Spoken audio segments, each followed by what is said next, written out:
Hi, I'm Kathy Berry with the city's Fountain of Health Wellness Program.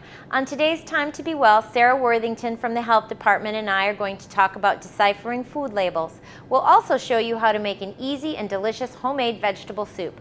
So stay tuned and get healthy with us.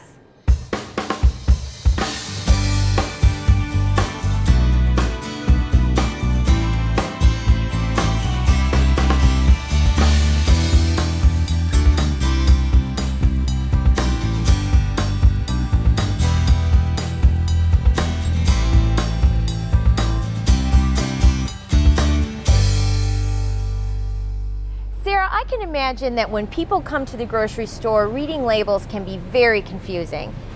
Kathy, I think that's right. And for some people, it's especially important to be able to decipher what's on the nutrition facts label.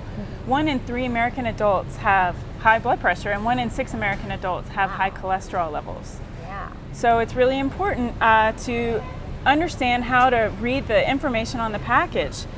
For instance, when you pick up this package, you see there's some information on the front, but what we need to focus on is the nutrition facts label on the back of the package.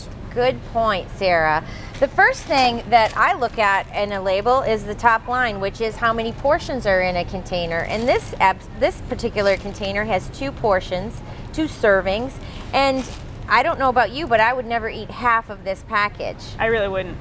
And the next thing you want to look at after the number of servings per container is the number of calories per serving. So for instance, with this product here, we have 210 calories per serving, but the product has 2 servings per container, which means you're getting over 400 calories if you eat the whole container, which might be more calories than you meant to have at that meal.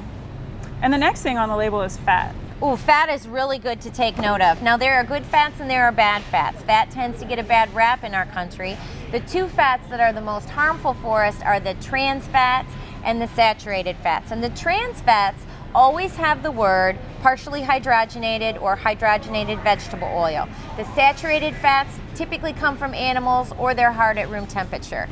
This particular product has 12 grams of saturated fat, but it doesn't have any trans fat, or so it says on the label, but when you look at the ingredient list, there is the word partially hydrogenated oil. So that's something to always be aware of. Some examples of good fats to use and to look for are monounsaturated oils like this olive oil or a canola oil. That's right, Kathy. Olive oil is a heart-healthy oil. You know, another consideration for heart health is how much sodium is in the food that you're buying. Most Americans consume far more sodium than they should every day. The recommended amount for an American adult is 2,300 milligrams, or even less if you're at greater risk or already have high blood pressure. So let's take a look at this package here. I see that there are 790 milligrams of sodium per serving and 2 servings per container. So if you double that up, we're looking at 1,600 milligrams of sodium for one meal. And if you're not supposed to get more than 2,300 milligrams in a day, that's almost your entire day's worth of sodium right there. The next item that we're going to look at is carbs and fiber. Now, carbs and fiber are another area that sometimes get misunderstood. The truth is that whole grain carbohydrate are a very good source of slow burning fuel that keep you healthy and satisfied. A good rule of thumb is to try to get 20 to 25 grams of fiber in your diet every day.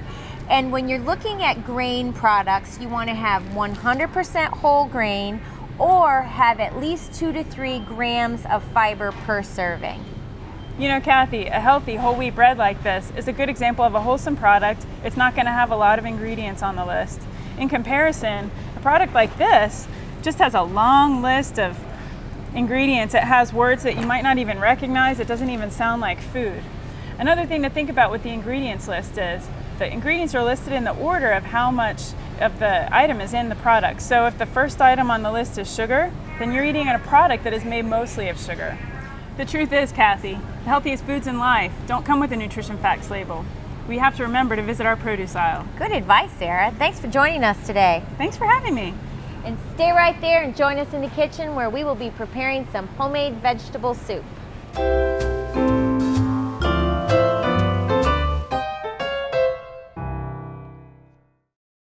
Hi, my name is Leah Darden and I'm a fitness specialist over here at Fitness Source. Right now, we're here on location in the group exercise room at Fitness Source, and I'm going to show you guys a few moves that you can do with little to no equipment at home, at the gym, or anywhere. The first exercise that we're going to do is the lawnmower, where we utilize the resistance band.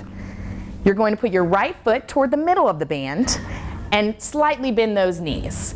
You're also going to use your left hand to grab the handle of the resistance band and have a nice wide base so that you're nice and square and also able to stabilize yourself. You're going to pull the band across your body, leading with the elbow. And with this workout, you're going to be utilizing a lot of different muscle groups, which I like to do in all of my classes and with my clients. You're really going to feel this in your shoulders, as well as your upper back, your lat muscles, which are called your swimmer's muscles, and in your core. You want to make sure you're only twisting at the core.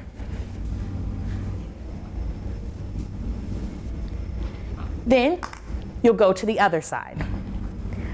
Left foot, right arm. Bend those knees, lead with that elbow, and down.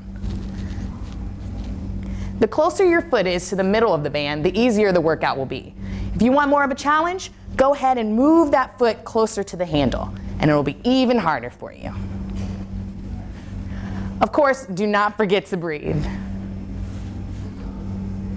For this particular exercise, we are utilizing a wall or a door, and you also want to make sure you have some kind of weight handy, whether that's a dumbbell, a water bottle, or even if it's like a milk jug.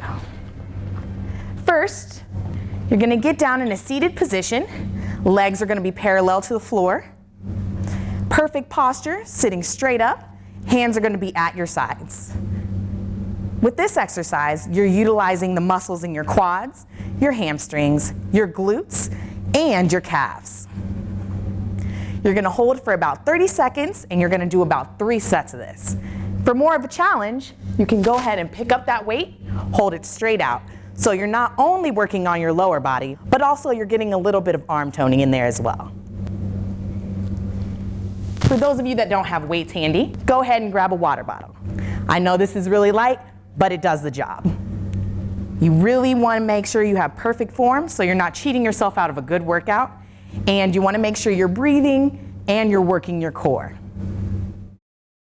Okay, let's make some vegetable soup. We were in the store today. Sarah and I talked about soup and sodium, and so we're going to prepare one here today that is quick, easy, and very nutritious. It's also very healthy and fun to make soup at home. It's a good comfort food. So let's turn on our stove and add some olive oil. Everything is always good sauteed in a little olive oil. And to that, we're going to add about a half a cup of onion. And of course, some garlic. It's easy to use regular garlic. Just give it a whack and peel off the skin and easily pop it in your nice little garlic press. Garlic is really good for you. It's very flavorful. It has some amazing properties for your heart. So we'll pop some garlic in there as well.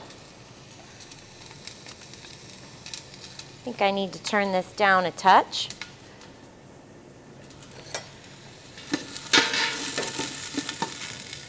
Oh, that smells good already.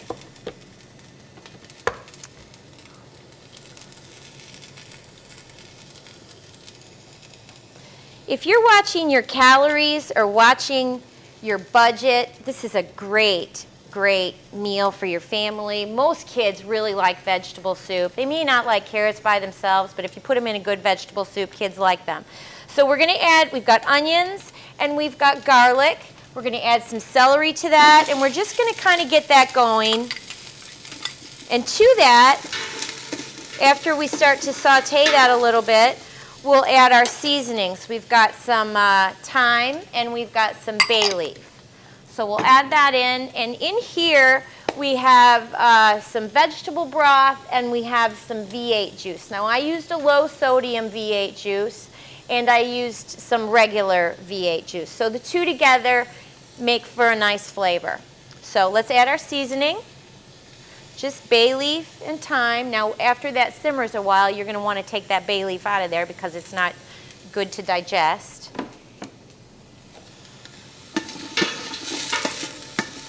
We'll kind of get that happy.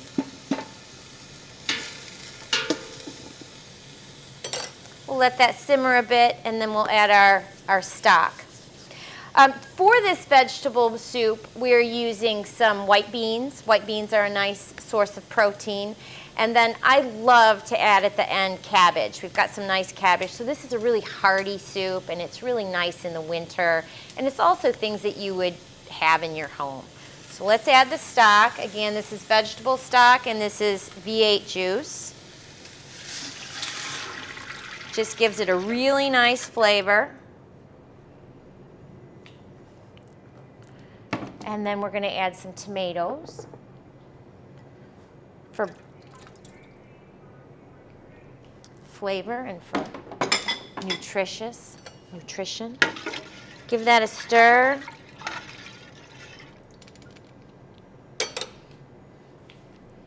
Turn it up a touch.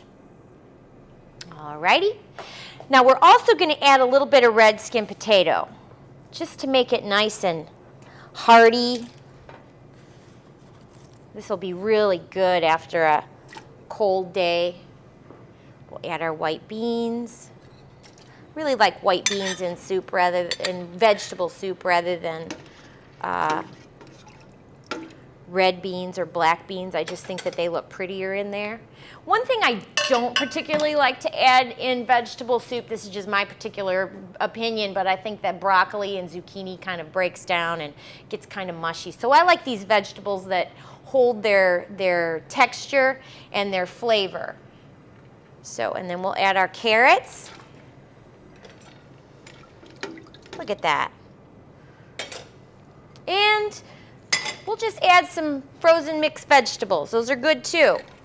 So we've got some color in there. We'll add that all in there. And then we're going to add our cabbage, and we're going to let this simmer. I would let it simmer for about an hour, or you could put this in your crock pot before you head off to work. And now if it's too thick, you might need to add a little bit more water or a little bit more broth. I think I got a little overzealous with my vegetables. But you can add some more to kind of thin it out a little bit. It has far less sodium than a regular canned soup, and it has, you know, maybe about 300 calories for a nice big serving. And I can tell you, making soup from scratch at home, and you know, smelling it in your kitchen, and when you come home after a long day's work, everybody's going to have stress in their life. So I like to think of this as like stress management in the kitchen. So when you serve yourself a bowl of this and you sit down at your table, it smells good, it's comforting, and no matter what has happened in your day, when you sit down and eat a bowl of this, life starts to make sense.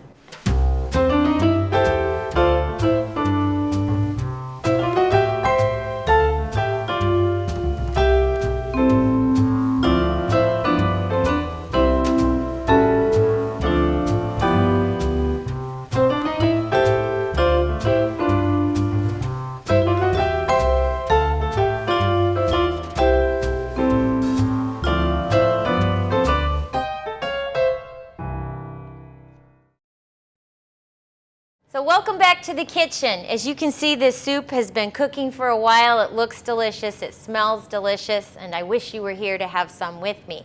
How I would plate this, I would just serve it up in a nice big bowl, just like that. Look at that. That is some delicious looking soup, and it has some powerful nutrition. And I would serve it with a nice crusty whole grain roll, just like that. And there you have it. An easy soup that's easy to prepare and low in sodium. For your convenience, you can find all of these recipes at kcmo.org/wellkc. I'm Kathy Berry. Thank you for watching, and thank you for taking care of yourself through better health and better nutrition.